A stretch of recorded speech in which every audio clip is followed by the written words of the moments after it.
Last trading সেশনে অর্থাৎ গত শুক্রবার আমি মার্কেটের মধ্যে অ্যাক্টিভ ছিলাম। আমি মার্কেটের মধ্যে একটা স্ট্র্যাটেজি টেস্ট করছিলাম। সেখানে 5 মিনিটের ক্যান্ডেলের মধ্যে বিভিন্ন রকম স্ট্র্যাটেজি দেখছিলাম, কোথাও ইনভেস্টমেন্টের জন্য দেখছিলাম, কোথাও ইন্ট্রাডে ট্রেডিং করার জন্য বিভিন্ন স্ট্র্যাটেজি আমি মাঝে মধ্যে এটা নিয়ে অ্যানালাইসিস করি, রিসার্চ করি। তো সেটাই করছিলাম। তো তখন অবধি মানে মার্কেটে মোটামুটি ধরুন ওই 2:30-3টে পর্যন্ত আমি মার্কেট যতক্ষণ ওয়াচ করছিলাম, মার্কেট ওই মোটামুটি এরকম ডামাডোল অবস্থায় ছিল। মানে নিফটির কথা যদি বলি, প্রায় উঠছে, একটু পড়ে যাচ্ছে, আবার উঠছে, একটু পড়ে যাচ্ছে, মানে কাইন্ড অফ নেগেটিভই ছিল, কিন্তু ওভারঅল ডামাডোল ছিল। কিন্তু হঠাৎ করে দেখছি 3টের সময় আমার কাছে 5 মিনিটের ক্যান্ডেল খোলা ছিল, দেখছি এত বড় একটা বিশাল বড় ক্যান্ডেল আমরা দেখতে পেলাম। আর ঠিক একটাই 5 মিনিটের ক্যান্ডেলে মার্কেট -86% পড়ে গেল, মানে নেগেটিভে পড়ে গেল, বিশাল বড় ফল। আমি দেখছি যা, আবার কি হলো, দেখছি পরপর আমরা রেড ক্যান্ডেল দেখতে পেলাম। আর আপনি যদি 1 মিনিটের চার্টে যান, দেখবেন দুম দুম দুম দুম দুম করে রেড ক্যান্ডেল আপনি মার্কেটের মধ্যে দেখবেন। হঠাৎ করে 3টে থেকে এক্স্যাক্টলি এত বড় ফল আমরা মার্কেটে দেখলাম। এবার মাথা খারাপ হয়ে গেল আমার, যে হঠাৎ করে মার্কেটের মধ্যে এত বড় ফল, বেশ তো চলছিল মার্কেট, কিছুই নেই, দুম করে এত ফল হতে লাগলো। তার মানে ওই ডোনাল্ড ট্রাম্প কিছু না কিছু করেছে, অ্যাটাক ফ্যাটাক করে দিয়েছে, যুদ্ধ করেছে, কিছু একটা করেছে। দিয়ে সেই নিয়ে আমি কী করলাম, রিসার্চ করতে শুরু করে দিলাম, বিভিন্ন জায়গায় নিউজ আর্টিকেল পড়তে লাগলাম, ইউটিউবে ভিডিও দেখতে লাগলাম। তো ওভারঅল দেখে যেটা বুঝলাম যে নানা মুনি নানা মত দিচ্ছেন। কেউ বলছে যে নতুন করে একটা ওয়েদার রিপোর্ট এসেছে, যার জন্য বৃষ্টিপাত কম হবে, তার জন্য হয়তো মার্কেটের মধ্যে ফল এসেছে। কেউ বলছে হ্যাঁ, ডোনাল্ড ট্রাম্প একটা এমওইউ ছিল, সেটা সাইন করছে না, মানে আলটিমেটলি জানেনি ইরানের সাথে একটা এমওইউ সাইন করবে, যেটাতে এখন যুদ্ধবিরামের কথা বলছে, তো তার জন্য মার্কেটের মধ্যে নাকি ফল আসছে। এদিকে ইসরায়েলের সাথে একটা যুদ্ধ চলছে, যেখানে ড্রোন অ্যাটাক হয়েছে, এই ধরনের একটা নিউজ আসছে। তো এই সব কারণে মার্কেটের মধ্যে ফল নাকি হচ্ছে। তো নানা মুনি নানা মত দিচ্ছে। দেখুন, এই সব কারণকে কারণ বলে আমার মনে হচ্ছে না। মানে আমি বারবার বলেছি, ডোনাল্ড ট্রাম্প ওই একই কারণ, মানে আবার সেই যুদ্ধ, আবার সেই এই অ্যাটাক, আবার সেই ড্রোন অ্যাটাক, এটা ওটা হ্যান ত্যান, এইসবের জন্য মার্কেট আর পড়বে না। মার্কেটের এসবের উপর রিয়াকশন করা বন্ধ করে দিয়েছে। তো তাহলে মার্কেট রিয়াকশন কিসের উপর করছে? তো আমি আরও ডিপার অ্যানালাইসিস করতে লাগলাম, আরও বেশি দেখতে লাগলাম যে কোথায় নিউজ রয়েছে, কী এমন খবর রয়েছে যে হঠাৎ 3টে থেকেই মার্কেট পড়লো। কেন? ড্রোন অ্যাটাক তো আগে হয়েছিল, ডোনাল্ড ট্রাম্পের এমওইউ সাইন করছিল, সেটা তো আগে থেকে হচ্ছিল, তখন তো পড়লো না মার্কেট। 3টে থেকে কী এমন এলো? তো ফাইনালি রিসার্চ করে আমি যেটা পেলাম, সেটা মার্কেটের মধ্যে ফল হওয়ার একটাই মাত্র কারণ, আর কোনো কারণ নেই, একটাই কারণ। সেটা হচ্ছে MSCI ইন্ডেক্সের ইন্ডিয়ান ওয়েটেজ চেঞ্জেস। এবার MSCI ইন্ডেক্স কি? MSCI ইন্ডেক্স হচ্ছে মর্গান স্ট্যানলির একটা ইন্ডেক্স। মানে এটা অ্যাকচুয়ালি কাইন্ড অফ বলতে পারেন যে এই ইন্ডেক্সের মধ্যে বিভিন্ন এমার্জিং মার্কেট যারা রয়েছে, যেমন ধরুন ইন্ডিয়া, এরকম এমার্জিং মার্কেটে বিভিন্ন কোম্পানিকে তার মধ্যে অ্যাড করা হয়। আমাদের ইন্ডিয়ার মোটামুটি ওই 165 ধারে কাছে কোম্পানি এর মধ্যে রয়েছে। তো কী করা হয়, প্রত্যেক কোয়ার্টারলি বেসিসে বা মান্থলি বেসিসে বিভিন্ন দেশের মধ্যে তারা ইনভেস্ট করে, মানে বিভিন্ন দেশের মধ্যে কাইন্ড অফ একটা ফান্ড। ওই ফান্ডের মধ্যে যারা বাইরেকার হেজ ফান্ড রয়েছে বা ইন্টারন্যাশনাল ফান্ড রয়েছে, তারা ETF এর থ্রুতে বলুন, মিউচুয়াল ফান্ডের থ্রুতে বলুন, MSCI ইন্ডেক্সের মধ্যে ইনভেস্ট করে। তো তারা কি করে, বিভিন্ন সময় কোনো না কোনো দেশের উপর ওয়েটেজ বাড়ায়, কোথাও কমায়, যেখানে যেমন অপরচুনিটি দেখে। তো ইন্ডিয়ার উপর এরকম একটা নিউজ আসছে যে ইন্ডিয়ার উপর নাকি ওয়েটেজ কম হতে পারে, মানে 11.something কিছু হতে পারে, যেটা কিন্তু কম। আর তার জন্যই, যেহেতু ওয়েটেজ কম হবে, তার মানে কি, সেসব কোম্পানির উপর সেলিং আসবে, সেলিং প্রেসার হবে। তো মার্কেটের মধ্যে হিউজ একটা সেলিং প্রেসার আমরা দেখলাম, আর মার্কেট বিশাল বড় ধপ ধপ ধপ ধপ ধপ ধপ ধপ ধপ করে নিচের দিকে ফল করতে শুরু করে দিল। আর আপনি যদি এই প্রসঙ্গে মানি কন্ট্রোলের একটা নিউজ দেখেন, দেখুন মানি কন্ট্রোলের নিউজটা কভার করেছে যে 3টের পর থেকে MSCI ইন্ডেক্সের কারণে রিব্যালেন্স করছে, তার জন্য ফল নাকি হয়েছে। তা কী ধরনের ফল? এইখানে কি হয়েছে যে federal bank, multi commodity index, national aluminium, Indian bank will enter in the index. মানে এইসব কোম্পানিগুলো ইন্ডিয়া ইন্ডেক্সের মধ্যে এদেরকে অ্যাড করা হবে, মানে এদের মধ্যে ক্যাশ ফ্লো আসবে, মানে লোকেরা ইনভেস্টমেন্ট করবে এক কথায়, যেহেতু ইন্ডেক্সের মধ্যে পরিবর্তন হচ্ছে। আর while the Hyundai Motors, Jubilant FoodWorks, Kalyan Jewellers, Rail Vikas Nigam, এরা নাকি এক্সক্লুড হবে। তো তার মানে এদের মধ্যে কি হবে, ক্যাশ আউটফ্লো হয়ে যাবে। তো এই কারণে আমরা এই ফল দেখতে পেলাম। ইভেন এটা যেটা এস্টিমেট করা হচ্ছে, এখনো পর্যন্ত পুরোপুরি কিন্তু রিব্যালেন্সিং হয়নি, শুধু খবর এসেছে। খবরই, মানে বলি না, মার্কেট আগে থেকে সব কিছু ডাইজেস্ট করে। তো খবর আসার কারণে কিন্তু মার্কেটের মধ্যে আমরা এরকম সেলিংও দেখলাম। আর সঙ্গে বলছে যে এটা হওয়ার পরে যে টোটাল আউটফ্লো হবে MSCI ইন্ডেক্সের রিব্যালেন্সিংয়ের কারণে, সেটা প্রায় 8,000 কোটি টাকার আউটফ্লো মার্কেটের মধ্যে হতে পারে। এবার আপনি বলবেন 8,000 কোটি টাকা আউটফ্লো হবে, মানে ইন্ডিয়ান মার্কেট থেকে বেরিয়ে যাবে, তো বিশাল ব্যাপার। অ্যাকচুয়ালি নয়, বিশাল ব্যাপার কোথায়? আপনি দেখেছেন যে FIDI এর আগে 8,000 কোটি টাকা সেল করেছে, 5,000 কোটি টাকা সেল করেছে, তো প্রায় দিনকার ব্যাপার। তো একদিনকার এই 8,000 কোটি টাকা সেলিংয়ের জন্য এত বেশি মাথা খারাপ? এবার অনেকে আবার এর উল্টো দিকটা দেখাবেন যে দেখো আগের দিন কত টাকা FIDI সেল করেছে। যদি দেখো যে FI সেল করেছে 21,000 কোটি টাকা, DI সেল করেছে 16,000 কোটি টাকা, মানে নেট যদি আমরা ধরি প্রায় 5,000 কোটি টাকা সেলই হয়েছে ওভারঅল, তাহলে বিশাল নেগেটিভ, তাই তো? কিন্তু আপনি যদি ডেইলি বেসিসে দেখেন, FIDI এরও 4-5 হাজার টাকা সেলিং করা তো নর্মাল ব্যাপার। এখানে FI 5,000 কোটি টাকা সেল করেছে, এখানে দেখুন একটা বড় সেল হয়েছে প্রায় 7,000 কোটি টাকা, এখানেও সেল হয়েছে, মানে এই ধরনের সেলিং নর্মাল। আলটিমেটলি মার্কেটের মধ্যে সেন্টিমেন্ট একটু কম বেশি নেগেটিভই ছিল। তারপরেও এই ধরনের খবর আসে, রিব্যালেন্সিং হবে, লোকেরা দেখছে 8,000 কোটি টাকার আউটফ্লো হয়ে যাবে, চলো মারি সেল আজকে। প্যানিক সেলিং কিন্তু মার্কেটের মধ্যে হয়েছে। আর আপনি যদি মার্কেটের মধ্যে ডেইলি ক্যান্ডেলও দেখেন, দেখবেন বিশাল বড় একটা রেড ক্যান্ডেল, একদম এই যে আপনার ইয়েলো কালারের লাইনটা রয়েছে 50 EMA লাইন, সেখান থেকে রিজেকশন নিয়ে মার্কেট পড়েছে। কিন্তু একটা জিনিস লক্ষ্য করুন তো, আমরা দেখেছিলাম যেখানে গ্যাপ আছে, গ্যাপ মার্কেটের মধ্যে ফিল করতে আসছে, সেটার ঘটনা ঘটেছে। কিন্তু এইটা কি এখনো পর্যন্ত সাপোর্ট লেভেলে নেই? এখানে তো মাল্টিপল, দেখুন এখানে মাল্টিপল টাইম সাপোর্ট আছে, এখানে মাল্টিপল টাইম সাপোর্ট আছে, এখানে মাল্টিপল টাইম সাপোর্ট আছে, তাহলে আছে তো মার্কেট সাপোর্ট লেভেলেই।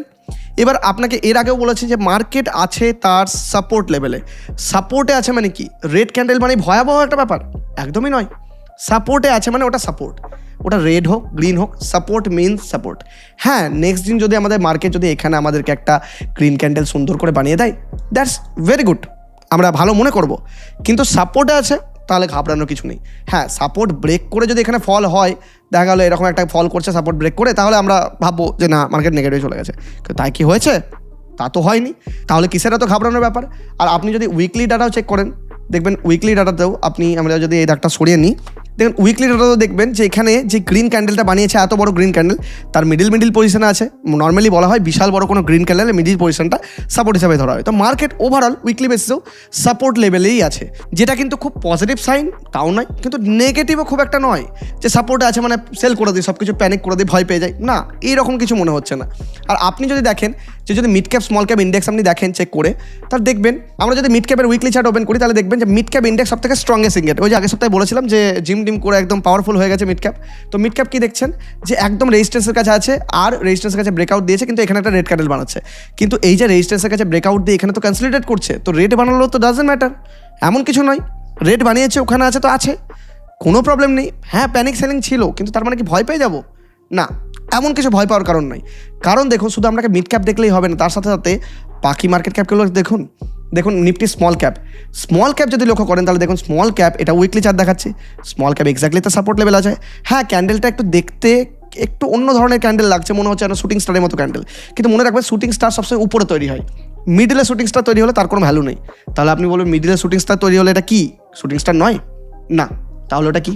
ওটা ক্যান্ডেল, সিম্পল। এখানে বাইং সেলিং হয়েছে, একটা ক্যান্ডেল বানিয়েছে। শুটিং স্টার যদি টপে তৈরি হয়, তাহলে শুটিং স্টারের ভ্যালু আছে। যদি বটমের মধ্যে তৈরি হয় হ্যামার, তাহলে ভ্যালু আছে। মিডিলে যদি শুটিং স্টার তৈরি হয়, নো ভ্যালু। সাপোর্টের মধ্যে শুটিং স্টার তৈরি হয়েছে, আলটিমেটলি আমি পজিটিভই দেখছি মার্কেটকে ওভারঅল, যদি আপনি বলেন, মানে এমন কিছু ভয়াবহ দেখছি না। আর যদি আপনি এখানে আসেন নিফটি স্মল ক্যাপও দেখুন সাপোর্ট লেভেলে আছে, ব্রেকআউট দিয়েছিল, রিট্রেস করছে, এক্স্যাক্টলি সাপোর্ট লেভেল আছে, যথেষ্ট ভালো পজিশন। আর আপনি যদি মিড ক্যাপ তো দেখলামই, আর আপনি যদি নিফটি মাইক্রো ক্যাপ দেখেন, মাইক্রো ক্যাপও দেখুন গ্রিন ক্যান্ডেল, মানে মিড ক্যাপটা বাদ দিয়ে স্মল ক্যাপ 250, আপনার স্মল ক্যাপ 100, মাইক্রো ক্যাপ সব কিছুই কিন্তু গ্রিনে আছে। মানে আপনি যখন ত্রাহি অবস্থা দেখছেন না চারিদিকে, তখন এরা স্মল ক্যাপ মাইক্রো ক্যাপ এরা কিন্তু গ্রিনে ক্লোজিং দিয়েছে, মানে আলটিমেটলি উইকলি বেসিসে গ্রিনেই আছে। ডেইলি দেখে ভয় পাওয়ার কোনো দরকার নেই, লং টার্ম ট্রেন্ড দেখুন, মার্কেটের মধ্যে ডেটা দেখুন, তাই তো সেটা দেখে আপনাকে বুঝতে হবে এখন মার্কেটের মধ্যে কী চলছে। তো চলুন, আমি তো বলেছিলাম যে আমি প্রত্যেকটা ভিডিওতে এবার থেকে আপনাদের কমেন্ট নিয়ে ডিসকাস করবো। তো যারা ইন্টারেস্টিং কমেন্ট করেছিলেন, কিছু ইম্পর্টেন্ট কোয়েশ্চেন্স করেছিলেন, সেগুলোও নেব, এবং তার সাথে সাথে আপনাদের স্টক নিয়ে আলোচনা করবো, যেই স্টকের কমেন্টগুলোতে আগের সপ্তাহে সবথেকে বেশি লাইক পড়েছিল। তাই একদম স্কিপ করবেন না। আর আজকের ভিডিওতে একটু নতুন ইনফরমেশন শিখবো। আজকে আপনারা অনেকেই বলছেন যে এফআইআই নিয়ে খুব টেনশনের বিষয়, এফআইআই চলে গেলে কী হবে মার্কেটের মধ্যে। আজকে দেখাবো যে এফআইআই চলে যখন এর আগেও গেছিলো, তখন মার্কেটে কী হয়েছে এবং এখন আগামী দিনে কী হতে পারে, এফআইআইদের ভরসা মার্কেটের মধ্যে কতটা রয়েছে। তো চলুন আমরা ফার্স্ট কমেন্ট নিই। তো আমাদের ফার্স্ট কমেন্ট মিস্টার ঋত্বিক বলছেন যে আমি লং টার্মের পক্ষে, নেক্সট 10 ইয়ার্সে আমার আনসার পেয়ে গেছি, থ্যাঙ্কস। মানে উনি নেক্সট 10 ইয়ার্সে মার্কেটে কী হবে সেটা পজিটিভ ভিউ আমি রেখেছিলাম, তার জন্য থ্যাংক ইউ বলেছেন। থ্যাংক ইউ, আপনাকেও থ্যাংক ইউ। আর একটা ব্যাপারে একটু অবাক লাগছে, সব সোশ্যাল মিডিয়া ইনফ্লুয়েন্সাররা বলছেন যে এফআইআইরা না এলে বাজার বাড়বে না, আর আপনি ঠিক উল্টো বলছেন, ভবিষ্যতই বলবে কি ঠিক, ফরেন ইনভেস্টমেন্টটা কিন্তু ম্যাটার করে। তো উনি অ্যাকচুয়ালি, আমি এরকম বলেছিলাম যে এফআইআইরা মার্কেটের মধ্যে ধরুন আর আলটিমেটলি আসছে না, এফআইআইরা দীর্ঘদিন ধরে সেল করছে, তো আসবে না ধরেই চলুন, তো মার্কেটে এফআইআইদের উপর এমন কিছু ইম্প্যাক্ট হয় না। এই কথাটা আমি আগের সপ্তাহের ভিডিওতে বলেছিলাম, তো তার এগেনস্টে উনি এটা বলেছেন। তো ঠিক আছে, আপনাকে এক্সপ্লেন করছি। এবং তার সাথে তো kind of similar comment mister শুভও করেছেন যে আমি অত টেকনিক্যাল চার্ট বুঝি না, বাট এটা বুঝতে পারছি যে এনার্জি ক্রাইসিসের সিচুয়েশন যদি ঠিক না হয় শিগগিরই, তাহলে ইন্ডিয়ান ইকোনমি 12টা বেজে যাবে। এই জন্যই তো পিএম এসে বারবার সিচুয়েশনের অ্যালার্মিং জিনিস আমাদেরকে হিন্ট দিচ্ছেন। আর রাশিয়া ইউক্রেনের সময় ইন্ডিয়া চিপ রেটে অয়েল পেয়েছে, সেটার এফেক্ট করেনি আমাদের, বাট এই ওয়ারটা যদি 4-5 মাস আরও কন্টিনিউ করে, তাহলে ইন্ডিয়া কোথা থেকে পাবে এনার্জি? একদম ঠিক বলছেন, এনার্জি ক্রাইসিস তো রয়েছে, ইন্ডিয়ান ইকোনমির পক্ষে এটা নেগেটিভ, কিন্তু সরকারকে রুপি ডেপ্রিসিয়েশন, সরকারকে যেই আমাদের দেশের ইকোনমির সিচুয়েশন, সেটা সরকারকে কন্ট্রোল করতে হবে। এটা আমার আপনার হাতে নেই যে আমরা কোনো জিনিস একটু ইউজেস কমিয়ে দেবো, আমরা কোনো জিনিস করবো না, তো তার জন্য সরকারের রুপি ডিপ্রেশন হবে না বা সরকারের বিভিন্ন পলিসির মধ্যে আসবে। সরকারকে পলিসি চেঞ্জ করতে হবে, ঠিক আছে, মানে এটা সরকারের কাজ। তো ঠিক আছে, আপনি যেটা বলছেন আমি বুঝতে পারছি, আমি আপনার সাথে সহমতি কাইন্ড অফ সেই ব্যাপারে। আর অ্যান্ড সেকেন্ড পয়েন্ট, এফআইআই ছাড়া কোনো দিন বুল রান আসবে না যতই বলি, এটা আপনি বলছেন শিওর? এফআইআই ছাড়া বুল রান আসবে না? দেখা যাক দেখছি, এখনই দেখাচ্ছি। আর সেটার জন্য আমাদের ট্যাক্সেশনে শুধরাতে হবে, আইনার ড্যামেজটাকে থামাতে হবে। এই সব ইস্যুগুলো সলভ ছাড়া বুল রান ভুলে যাও। ঠিক আছে, আমি বুঝতে পেরেছি। তো আলটিমেটলি আপনি বলতে চাইছেন যে এফআইআই ছাড়া বুল রান আসবে না। চলুন ট্রু ডেটা আপনাকে দেখাচ্ছে। দেখুন ডেটার উপর তো বিশ্বাস করবেন যে এফআইআই ছাড়া বুল রান আসবে না, আমি মেনে নিলাম। 10 মিনিটের জন্য আপনার কথা আমি মেনে নিলাম। এবার একটু ডেটা দেখাই, যদিও আমি আগে একটা ভিডিওতে এই ডেটা দেখিয়েছি, কিন্তু আপনারা বারবার বলছেন, মানে এই জিনিসটা আপনাদের মাথাতে ঢোকানো হয়েছে, কনসেপ্টটা ঢোকানো হয়েছে যে এফআইআই ছাড়া মার্কেটের মধ্যে র্যালি আসবে না। বিভিন্ন নিউজ চ্যানেল দেখছেন, বিভিন্ন ইউটিউবাররা বলছে। ঠিক আছে, চলুন দেখা যাক। দেখি আমরা এখানে এফআইআইতে ডেটা তো দেখতে পাচ্ছি। ঠিক আছে, চলুন আমরা এটা ইয়ারলি পজিশন করে দিলাম, মানে এফআইআইদের ইয়ারলি পজিশন কোথায় কত তারা সেল করেছে, বাই করেছে, মানে গোটা বছরে তারা কত সেল কত বাই করেছে। মান্থলি দেখছি না বা ডেইলি দেখছি না, ফুল ইয়ার দেখছি, মানে এক বছরে এফআই কত সেল করেছে, এক বছরে ডিআই কত বাই করেছে, কোন বছর সেল হয়েছে বাই হয়েছে। তো এখানে আমাদের কাছে যে ফিগারটা আছে সেটা 2014 থেকে ডেটা আছে, মানে 2014 থেকে 2026 অবধি আমাদের কাছে ডেটা এখনো পর্যন্ত রয়েছে। তার মানে কি মোটামুটি আমাদের কাছে 13 বছরের ডেটা আছে। তাহলে এই 13 বছরে একটা জিনিস লক্ষ্য করুন তো, এখানে এই সাইডে যেটা দেখতে পাচ্ছেন সেটা হচ্ছে এফআইআইদের নেট পারচেস অর সেল, মানে রেড মানে হচ্ছে এফআইআই সেল করেছে, আর এখানে ডিআইদের পারচেস অর সেল, এখানে গ্রিন মানে হচ্ছে বাই করেছে। তো দেখুন 2014-তে আপনি একটু দেখুন, 2014-তে তারা এফআইআইরা ফুল ইয়ারে 67,000 কোটি টাকার বাই করেছিল। এফআইআইরা বাই করেছিল কিন্তু 2014-তে, কিন্তু ডিআইরা 28,000 কোটি টাকা সেল করেছে। এফআইআইরা 2015-তেও সেল করেছে 20,000, 2016-তেও সেল করেছে 20,000, 2017-তে 44,000 সেল করেছে, 2018-তে 73,000 সেল করেছে, আবার 2019-এ 20-তে দেখুন বাই করেছে।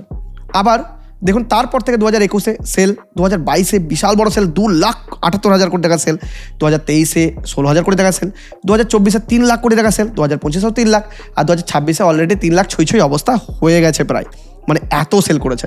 একটা মজার জিনিস দেখুন, একটা কমন ফ্যাক্টর দেখুন, এফআইআইরা গোটা বছরে যেই বছর বাই করেছে ডিআইরা সেল করেছে, এখানেও দেখুন বাই করেছে ডিআইরা সেল করেছে, আবার এখানে দেখুন বাই করেছে ডিআইরা বাই করেছে। একমাত্র 2019-এ আছে যেখানে একটু ব্যতিক্রম, যে দুজন মিলেই বাই করেছে 2019 টাইমে। তাহলে আলটিমেটলি আমরা কি দেখলাম, যে ডিআইরা কম বেশি এই 13 বছরের মধ্যে 2 বছর বাদে কন্টিনিউয়াসলি, মানে পুরো 11 বছর ডিআইরা বাই করে গেছে কন্টিনিউয়াসলি। ডিআই 13টার মধ্যে 11টা বাই, কিন্তু এফআইআই এই 13 বছরের মধ্যে, লাস্ট 13 বছরের মধ্যে, মানে 2014 থেকে যদি দেখি, মাত্র 1 2 3 তিনটে মাত্র বাই, তাও মাইনার। 65,000 কোটি টাকা মাইনার, 39,000 কোটি টাকা মাইনার, এমন কিছু নয়। দেখুন না সেল কত করেছে, 3 লাখ কোটি টাকা, 1 লাখ কোটি টাকা, 2 লাখ কোটি টাকা, এরকম সেল করেছে। তা সেলের সামনে যে বাই করেছে এমন কিছুই নয়। ঠিক আছে, তো চলুন ধরে নিই যে 13 বছরের মধ্যে মাত্র 3টে বছর বাই করেছে, মানে 10টা বছর কন্টিনিউয়াসলি সেল করেছে 2014 থেকে। এবার চলুন, আমরা বলছিলাম না যে এফআইআই না এলে তো নিফটি বাড়বেই না, এফআইআই না এলে তো মার্কেট বাড়বেই না। তো চলুন আমরা কাজ করি, আমরা নিফটির মান্থলি ডেটা ওপেন করে নিই। ঠিক আছে, এটা হচ্ছে পার মান্থের একটা ক্যান্ডেল। এবার দেখুন তো চলুন আমরা 2014-তে যাই। 2014-তে যদি আমরা যাই, 2014 কোথায় আছে, মোটামুটি তারা এই চার্টটাকে একটু ছোটো করে নিই, মান্থলি ডেটা ছোটো করা যাবে সুন্দরভাবে। তো দেখুন এই সবগুলো আমরা একটু সরিয়ে নিই, 1 সেকেন্ড। ওকে, তো দেখি আমরা 2014 ডেটা কোথায় পাচ্ছি, 2014 এখানে, 2014 হচ্ছে এখানে এপ্রিল জানুয়ারি, মানে এই সব জায়গা, এটা হচ্ছে 2014 লেভেল। ঠিক আছে, বুঝতে পারছেন? তো চলুন আমরা 2014-তে এখান থেকে দেখি, 2014 মানে হচ্ছে এটা, তাই তো? 2014 থেকে এখন অবধি যদি মার্কেটের আজকের দিনে দাঁড়িয়ে মার্কেটের পজিশন দেখি, আজকের দিনে দাঁড়িয়ে মার্কেট 282% রিটার্ন দিয়েছে। আর আপনি যদি টপ পর্যন্ত ধরেন, প্রায় 325% নিফটি লেভেলের রিটার্ন হয়েছে, মানে ইন্ডেক্স লেভেলের রিটার্ন হয়েছে। স্টকের কথা তো আপনি ছেড়েই দিন, স্টক তো মানে কত এক্স যে হয়ে গেছে আর কি বলবো 2014 থেকে, মানে কোনো stock 10x 20x 30x 100x অব্দি স্টক বেড়েছে। বিভিন্ন ইন্ডেক্স তো, আদার্স ইন্ডেক্স তো আরও বেশি বেড়েছে, মানে আপনি যদি মিড ক্যাপ স্মল ক্যাপ দেখেন তাহলে আরও বেড়েছে। যদি আপনি সিম্পল ছেড়ে দিন না, চলুন একবার দেখে নিই। আমি বলছি মিড ক্যাপ খুব স্ট্রং, তো মিড ক্যাপ ইন্ডেক্স একবার দেখি। তো মিড ক্যাপ 150 ইন্ডেক্স আমরা 2014 থেকে একবার দেখি। 2014 মানে হচ্ছে এই লেভেলটাই, 2014 মানে হচ্ছে একদম এইসব লেভেলে, 2014 মানে হচ্ছে এটা। ওকে, তো এখান থেকে এখনো পর্যন্ত মিড ক্যাপ যেখানে ট্রেড করছে, মানে যেখানে দাঁড়িয়ে আছে, সেটা হচ্ছে 780% রিটার্ন, মানে মিড ক্যাপ ইন্ডেক্স 7 গুণ, প্রায় 8 গুণ হয়ে গেছে মিড ক্যাপ ইন্ডেক্স, 8 গুণ একটা ইন্ডেক্স হয়েছে স্টক, যেটা বললাম। তাহলে এইটা দেখে আপনি কি বুঝলেন, ডেটা বলছে যে কন্টিনিউয়াসলি প্রত্যেক বছরে আমরা এই প্রত্যেক দিনকার সেল থেকে ঘাবড়াই, ওরে বাপরে এফআই কি সেল করছে, ডিআই কি বাই করছে, এফআই কবে সেল না করলে মার্কেটের মধ্যে বুল র্যালি আসবে না। নিউজ চ্যানেলে দেখাচ্ছে যে এফআই সেল করেছে তার জন্য বুল র্যালি হচ্ছে না, ডিআই বাই করলে একা হবে না, এফআইকে বাই করতে হবে, ফরেন ইনভেস্টমেন্ট আসতে হবে। লাস্ট 10 বছরও তো আছেই নি, মাত্র 3 বছর এসেছে, তার থেকে বেশি তো সেলই হয়েছে, লাখ লাখ কোটি টাকা সেল হয়েছে কন্টিনিউয়াসলি 10 বছর ধরে। মার্কেট তো এখানে নিফটি লেভেলে আপনি 3 গুণ হয়ে গেছে, আপনার মিড ক্যাপ লেভেলে প্রায় 8 গুণ হয়ে গেছে রিটার্ন। ইন্ডেক্সের কথা বলছে এটাই। তাহলে আপনার এখনও মনে হচ্ছে যে এফআইদের ভ্যালু বিশাল রয়েছে? আর এই ভ্যালু নেই, এটা আরবিআইও জানে, সেবিও জানে। তার জন্য এফআইদেরকে মানে কি বলবো, লোভ দেওয়ার জন্য বা ট্যাক্স দেওয়ার জন্য সেরকম আর ট্যাক্স ফ্যাক্স কম করেন। আপনি লক্ষ্য করে দেখবেন এমন কিছু এফআইদেরকে অ্যাট্রাক্ট করার জন্য আমাদের ইন্ডিয়ান গভর্নমেন্ট করছেই না। কারণ আমাদের থেকেও বেশি ডেটা, আমার কাছে তো 13 বছরের ডেটা আছে, তাদের কাছে এর থেকেও বেশি ডেটা আছে, যেটাতে বোঝা যাচ্ছে তারা এলো না এলো মার্কেটের ওপর আর সেই লেভেলে ইম্প্যাক্ট পড়বে না। মনে রাখবেন একটা টাইম ছিল যখন ইম্প্যাক্ট পড়তো, কিন্তু আর সেই টাইম নেই। তো আশা করছি আপনাদের মনের মধ্যে যা যা মিথ রয়েছে, যা যা ভাবনা চিন্তা আপনারা করছেন, সেগুলো আশা করি ভুল সংশোধন হয়েছে। আর আমি আপনাকে আবারও রিকোয়েস্ট করবো, যতটা পারবেন নিউজ চ্যানেল যখন দেখবেন না, একটু অ্যানালাইসিস করবেন। বাকি ইউটিউবারদের দেখুন, আমার কথাও মানবেন না, আমার কথা একটু অ্যানালাইসিস করবেন, ডেটা দেখবেন, একটু ডেটা কি বলছে আপনাকে সেটা দেখুন। ডেটা যেটা বলছে সেটা আমরা বুঝবো। কে কি বলে দিল, কোন ইউটিউবার এলো বললো এফআই না এলে বুল রান আসবে না, মেনে নেবো সেটা? একদম মানবো না, মনে রাখবেন এই কথাটা। তো চলে আসে আমাদের নেক্সট কমেন্টে। কিন্তু নেক্সট কমেন্টে যাওয়ার আগে একটা ছোট্ট রিকোয়েস্ট, যারা এখন অবধি স্টক মার্কেটে নতুন রয়েছেন, মিউচুয়াল ফান্ডে নতুন রয়েছেন, আর এই দেখলেন যে 10 বছরের মার্কেট কীরকম রিটার্ন দিয়েছে উইদাউট এফআই ইনভেস্টমেন্ট, তো এই যেই রিটার্ন বা এই যেই ইনভেস্টমেন্ট অপরচুনিটি বা এই যে ওয়েলথ ক্রিয়েশনের জায়গা, সেটা যদি আপনিও মিস না করতে চান, আমাদের ডিসক্রিপশন আর পিন কমেন্টের মধ্যে আমি জেরোধার লিঙ্ক দিয়ে রেখেছি। একদম ফ্রিতে উইদাউট এনি এক্সট্রা চার্জেস আপনি জেরোধা থেকে অ্যাকাউন্ট ওপেন করতে পারবেন, এবং সেই অ্যাকাউন্ট থেকে আপনি ডাইরেক্টলি এভাবে চার্ট অ্যানালাইসিস করতে পারবেন। চাইলে আপনি ইনভেস্টমেন্ট করতে পারবেন স্টক মার্কেটে, মিউচুয়াল ফান্ডে ইনভেস্টমেন্ট করতে পারবেন, এবং আপনি আমারই মতো এরকমভাবে চার্ট স্টাডিও করতে পারবেন। তাই এখনই যান ডেসক্রিপশন আর পিন কমেন্ট থেকে জেরোধাতে অ্যাকাউন্ট ওপেন করতে একদম ভুলবেন না। দেখুন, আমাদের লিঙ্ক থেকে অ্যাকাউন্ট ওপেন করলে আমরা একটাও তো এক্সট্রা টাকা লাগে না, বরং আপনি যদি আমাদের কাছ থেকে অ্যাকাউন্ট ওপেন করেন বা আমাদের লিঙ্ক থেকে যদি করেন, তাহলে আমরা আপনার অ্যাকাউন্ট রিলেটেড যদি কোনো প্রবলেম হয়, আপনি বুল অফ বেঙ্গল অফিসিয়াল এই মেল আইডিতে মেল করবেন, আমরা আপনার প্রবলেমটা ডাইরেক্টলি আমাদের জেরোধা টিমের সাথে কথা বলবো এবং সলভ করে দেবো। সেটা সম্পূর্ণ আমাদের হেডেক। তাই এখনই যান অ্যাকাউন্ট ওপেন করতে একদম ভুলবেন না। আর অ্যাকাউন্ট ওপেন করে ফেলে রাখবেন না, ফেসবুক টুইটারের মতো খুলে রাখবেন না। যদি আপনি ইনভেস্টমেন্টে সিরিয়াস হন, এখন থেকে ওয়েলথ ক্রিয়েট করতে যান, বা আপনি যদি নতুন ইনভেস্টমেন্ট শুরু করতে যান, 500 টাকা রয়েছে আপনার কাছে, ইনভেস্টমেন্ট করুন। কারণ ইনভেস্টমেন্ট করলেই আপনি ইন ফিউচার লং টার্মে গিয়ে ওয়েলথ ক্রিয়েট করতে পারবেন। তো আমাদের নেক্সট কমেন্ট মিস্টার শুভজিৎ বলছেন যে দাদা ট্রেডিং শিখতে চাই, বেসিক থেকে কোর্স নিয়ে আসো কিছু। হ্যাঁ, কোর্স নিয়ে আমি গত সপ্তাহে ভিডিওতে আপনাদেরকে বলেছি। তো কোর্স খুব তাড়াতাড়ি আমি নিয়ে আসছি। আমি বলে দিয়েছিলাম যে 90% কাজ কমপ্লিট হয়ে গেছে, খুব তাড়াতাড়ি কোর্স আসছে, এবং সেটা অ্যাডেকুয়েট অ্যাফোর্ডেবল রেটেই কিন্তু আপনাদের জন্য আসবে। এমন নয় যে আপনাকে সব শেখাবো, যেটা দরকার সেটাই শিখবো। দেখুন, সব শেখালে তো আমরা এটা জানবো যে এফআইআর ছাড়া বুল রান আসবে না। সব কিছু না শিখে এটা আপনি বলতে পারবেন যে এফআই ছাড়াও বুল রান পসিবল, আর যেটা মার্কেটে এসেছে। দেখুন, মার্কেটের মধ্যে আমি যেমন বললাম না, এফআইডিআই এর কথা যদি বলি, আমি 10 বছরের গোল বললাম। অনেকে বলবেন যে লং টার্মে তো তুমি বললে না, এখানে 10 বছরের ডেটা দেখালাম, 13 বছরের ডেটা দেখালাম আপনাকে। তো 13 বছরটা যথেষ্ট লং টার্ম আমার কাছে। আর আপনি যদি বলেন যে বুড়ো দাদু হয়ে যাওয়ার পরে কি হবে না হবে, আজ থেকে 50 বছর পরে, দেখুন বুড়ো দাদু হওয়ার পরে কি হবে আমি জানি না, কিন্তু আমি প্রত্যেক 10 বছর অন্তর অন্তর মার্কেটকে অ্যানালাইজ করতে রাজি আছি। 10 বছর যা করেছে আগামী 10 বছর আমি তাই এক্সপেক্ট করবো। যদি সেই 10 বছর না করে, তাহলে আমরা ডিফারেন্ট স্ট্র্যাটেজি ফলো করবো, তখন আবার নতুন করে অ্যানালাইসিস করা যাবে। কিন্তু আগামী 10 বছরের গোল রেখে মার্কেটে আসুন, 50 বছরের গোল রেখে নয়। 10 বছরের গোল রাখুন, 10 বছর পরে মার্কেটে যখন আবার ডাইনামিক্স চেঞ্জ হবে, তখন আপনাকেও স্ট্র্যাটেজি পাল্টাতে হবে। মার্কেট ডাইনামিক্স এটা 10 বছর অন্তর অন্তর এটা চেঞ্জ হয়। আজকে এফআই আছে, তার ভ্যালু একটু হলেও আছে বা নাই, একদিন এমন আসবে যে এফআইতে ভ্যালুই হয়তো থাকবে না। বুঝতে পারছেন তো আমি কি বলতে চাইছি? তো নেক্সট কমেন্ট মিস্টার এনআরএস 1991 বলেছেন যে খুব খুব খুব ইনফরমেটিভ ভিডিও, থ্যাংক ইউ। আচ্ছা, ইনভেস্টকো ইন্ডিয়া মিড ক্যাপ এবং ইনভেস্টকো ইন্ডিয়া স্মল ক্যাপ, এই দুটো ফান্ড কি লং টার্মের জন্য ইনভেস্টমেন্টের জন্য ভালো চয়েস হবে দুটো আলাদা পোর্টফোলিওর জন্য? দেখুন, আমি already best mid cap fund 2026 আর best small cap mutual fund 2026 বানিয়ে দিয়েছি। আপনি সেই ভিডিওটা দেখুন, সেখানে আমি উইথ ডেটা অ্যানালাইজ করেছি এবং বেস্ট মিউচুয়াল ফান্ড বাছাই করেছি আপনাদের জন্য। একদম টাইম নিয়ে দেখে নিন, আপনি ওখান থেকে অনেক নলেজও গেন পাবেন। আর আপনি যদি ভাবেন যে না, আমি ওভারঅল সব ক্যাটাগরি থেকে বেস্ট মিউচুয়াল ফান্ড চাই, তাহলে আমি বেস্ট মিউচুয়াল ফান্ড 2026-এরও ভিডিও বানিয়েছি, সেটাও আপনি চেক আউট অবশ্যই করতে পারবেন। আর নেক্সট মিস্টার অনির্বাণ মণ্ডল বলছেন যে দাদা আপকামিং কিছু মাসের পর কি রিসেশন আসতে পারে, তোমার কি মনে হয়? আমি বুঝতে পারছি আপনি অ্যাকচুয়ালি কি বলবো, কোন ধরনের নিউজ বা কাদেরকে, কোন ইউটিউবারদেরকে ফলো করে আপনি এই ধরনের কথা বলছেন, যারা শুধু রিসেশন নিয়ে কথা বলে যে মার্কেটের রিসেশন আসতে পারে, এটা আসতে পারে, সেটা আসতে পারে। দেখুন, মার্কেটের রিসেশন কেউ প্রেডিক্ট করতে পারে না, টু বি অনেস্ট। রিসেশন আসবে মানে আপনাকে ফোন করে আসবে না, যে বলবে না যে হ্যালো আমি রিসেশন, আমি আসছি, কাল থেকেই আসছি। এরকম বলে আপনাকে আসবে না। রিসেশন যখন আসবে তখন শুরুতে আসার সময় আপনি ফিল করতে পারবেন না, যখন এসে যাবে তখন আপনি ফিল করতে পারবেন, আর তার ইম্প্যাক্ট হয়ে যাবে। এটাকে আপনি আটকাতে পারবেন না, কোনো প্রিকশন নিতে পারবেন না। আপনি মার্কেটের ফান্ডামেন্টাল দেখুন, মার্কেটের টেকনিক্যাল দেখুন।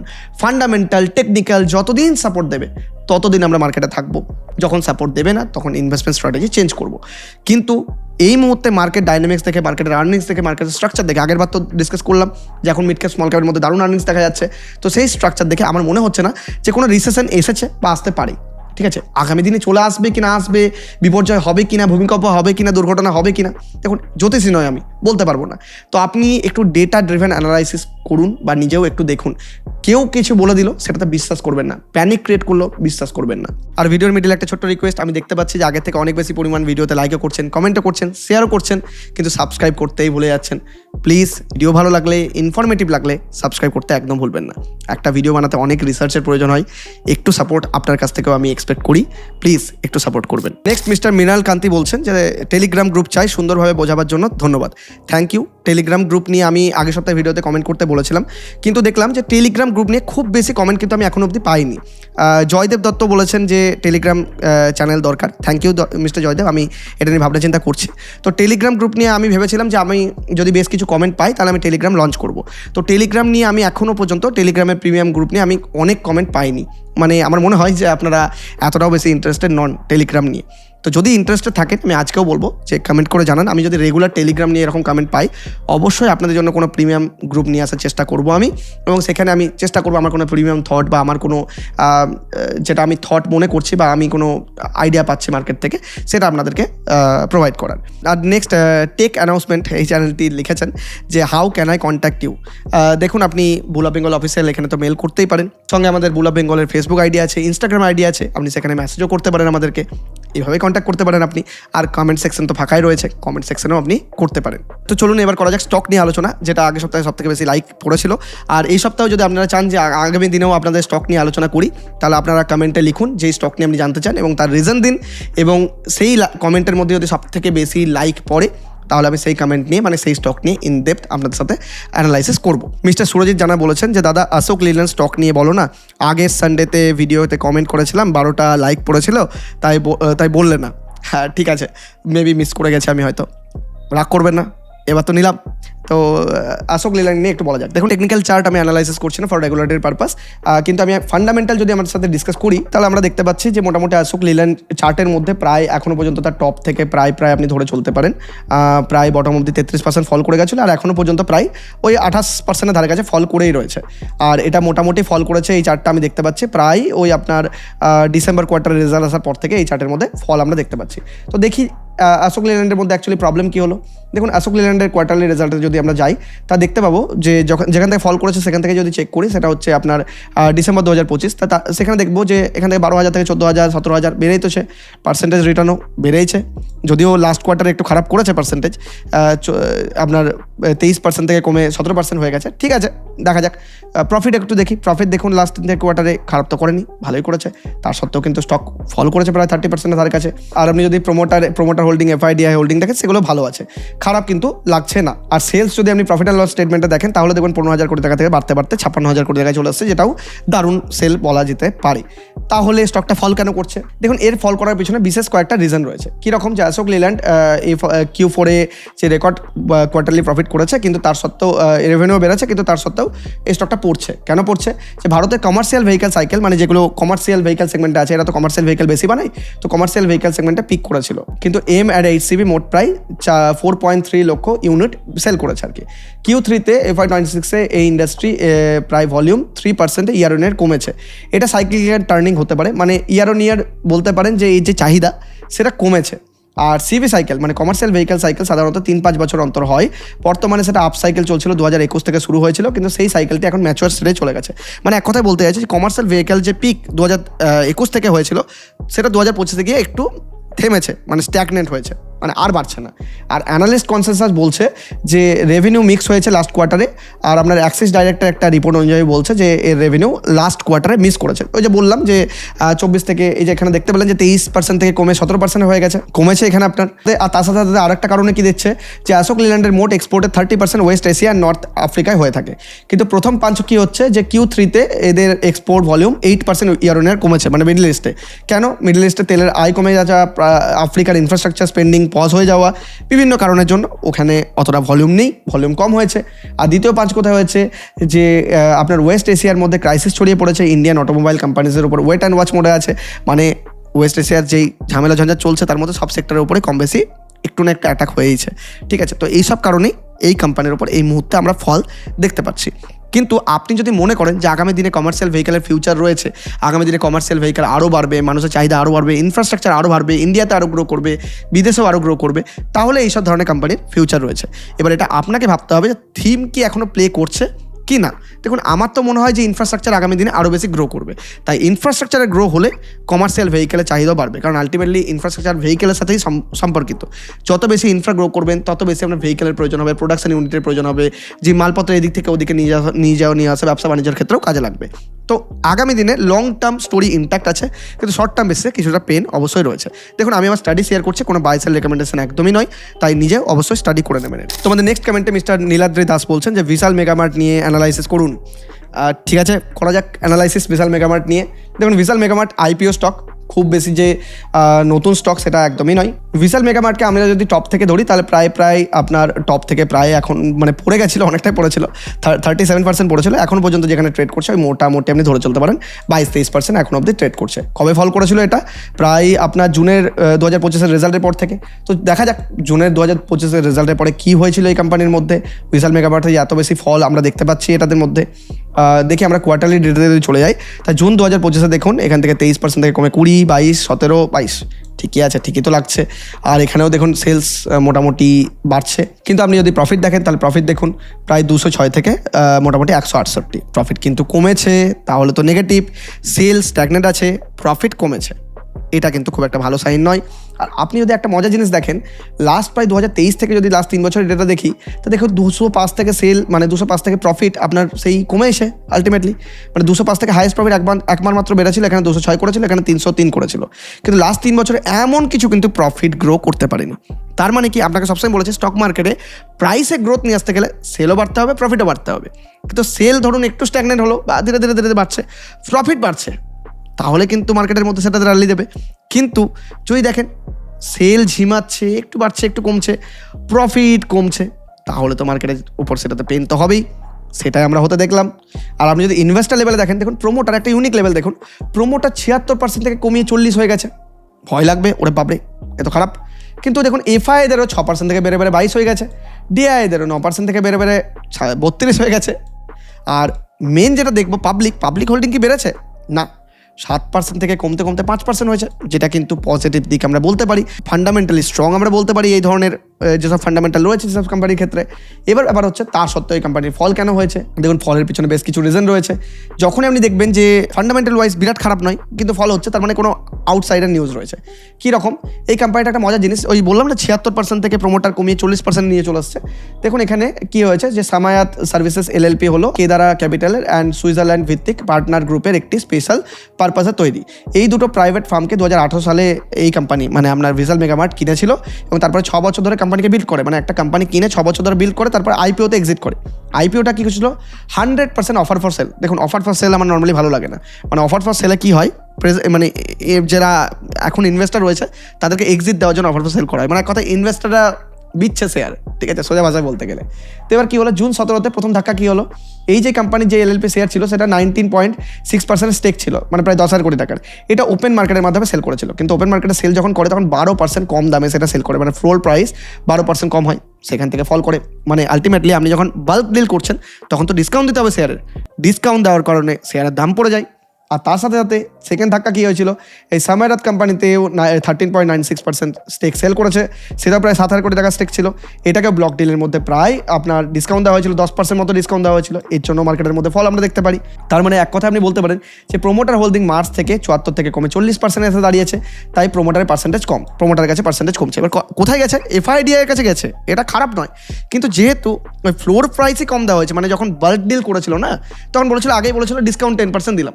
তা 10% ডিসকাউন্ট মানে স্টক মার্কেটে ইমিডিয়েটলি 10% ফল করবে ওই স্টকটা। তো এটার একটা সেন্টিমেন্টই নেগেটিভ তৈরি হয়ে গেছে। আর আপনি যদি তাছাড়াও দেখেন যে বিশাল মেগা মার্টের Q4 যে ইয়ার অন ইয়ার প্রফিট বেড়েছে ঠিকই, কিন্তু কোয়ার্টার অন কোয়ার্টার প্রফিট 46% কমেছে, মানে প্রফিট ফল করেছে। ওই যে দেখালাম আপনাকে, ওই যে প্রফিট 300 কোটি টাকা থেকে 168 কোটি টাকা হয়েছে, মানে 46% ফল করেছে। নেগেটিভ, তাই না? প্রফিট ফল করেছে, এই জিনিসটা যথেষ্ট ফল এটা। আর তাছাড়াও আপনি বলতে পারেন যে কোম্পানির শেয়ার হোল্ডারের লক ইন পিরিয়ড শেষ হয়েছে, মানে এই কোম্পানিটা IPOর কোম্পানি। এবার IPO তো জানেনি যে ম্যাক্সিমাম 6 মাস অবধি লক ইন থাকে, 6 মাস পরে সবাই সেল করতে শুরু করে দেয় IPOর মধ্যে, যদি ভ্যালুয়েশন তারা বেশি ফিল করে। তো IPO তো যারা এক্সিস্টিং শেয়ার হোল্ডার আছে, তারা ফাইনালি এক্সিটের টাইম পেয়ে গেছে, তারা ফটাফট কেউ প্রফিটে থাকলে বুক করছে, কেউ লসে থাকলে লস বুক করে বেরিয়ে চলে যাচ্ছে, মানে আলটিমেটলি যদি ঝিমায়। আর যেটা সবথেকে বেশি প্রবলেমেটিক যেটা হচ্ছে, সেটা কুইক কমার্সের ক্ষেত্রে ডেমোগ্রাফিক ওভারল্যাপ। কি হচ্ছে, বিশাল মেগা মার্টের কাস্টমার হলো middle and lower middle income India, মানে এদের কাছে মেনলি বিজনেস করে। কিন্তু এক্স্যাক্ট ডেমোগ্রাফিকে, মানে এই এক্স্যাক্ট ডেমোগ্রাফি ব্লিঙ্কিট করছে, ব্লিঙ্কিটের মধ্যে ঢুকছে, জেপ্টো ঢুকছে, সুইগি ইনস্টামার্ট ঢুকছে, অ্যাগ্রেসিভ করে টার্গেট করছে। তার জন্য টায়ার 2 আর টায়ার 3-তে স্ট্র্যাটেজি স্ট্রং, কিন্তু টায়ার 1 মানে যারা লোয়ার ইনকাম গ্রুপ রয়েছে, তাদের কাছে কিন্তু মার্জিন প্রেসার আসছে। আর সঙ্গে রিলায়েন্স রিটেলের কাছ থেকেও কিন্তু এর বড় কম্পিটিশন পাচ্ছে। মানে আগে যেটা কম্পিটিটিভ অ্যাডভান্টেজ ছিল, মানে যেটা একাই এনজয় করতে, একাই এসে মানে কি বলতো, একা এসে ছক্কা মারতো, একাই বল করছে, একাই ব্যাট করছে, এখন হয়ে গেছে কি চারিদিকে ফিল্ডার চলে আসছে প্রচুর, মানে যে কোনো মুহূর্তে ক্যাচ হয়ে যেতে পারে। তাই এই কোম্পানির কিছুটা রিস্ক এই মুহূর্তে এসেছে, যেটা কিন্তু আমরা ফান্ডামেন্টাল থেকে বুঝতে পারছি। ইনভেস্টমেন্ট অ্যাডভাইস বা ভাইসের রেকমেন্ডেশন কিন্তু একদমই নয়। এবার এই কোম্পানি যদি এই মুহূর্তে এর ফান্ডামেন্টালকে স্ট্রং করতে পারে, তাহলে আগামী দিনে হয়তো বাড়তে পারে। কিন্তু যদি ফান্ডামেন্টাল এরকমই থাকে, তাহলে কিছুটা আমরা এই কোম্পানির মধ্যে স্ট্যাগনেন্ট পজিশন দেখতে পারি, যেটা আমরা নর্মালি যে কোনো এই ধরনের ফান্ডামেন্টাল শেয়ারের ক্ষেত্রে দেখে এসেছি। তো আশা করছি আজকের ভিডিও আপনার ভালো লাগলো। আর ভিডিও ভালো লাগলে ভিডিওটা লাইক, কমেন্ট আর শেয়ার করতে একদমই ভুলবেন না। আর তার সাথে একটা ছোট রিকোয়েস্ট, যদি ভিডিও ভালো লাগে প্লিজ চ্যানেলটি সাবস্ক্রাইব করতে একদম ভুলবেন না। আর যারা স্টক মার্কেটে নতুন রয়েছেন, ইনভেস্টমেন্ট করতে যান, অপরচুনিটির সুযোগ নিতে যান, FIDI নিয়ে টেনশন করেন না, তারা ডিসক্রিপশন আর পিন কমেন্ট থেকে 0 লিঙ্ক থেকে অ্যাকাউন্ট ওপেন করতে একদম ভুলবেন না।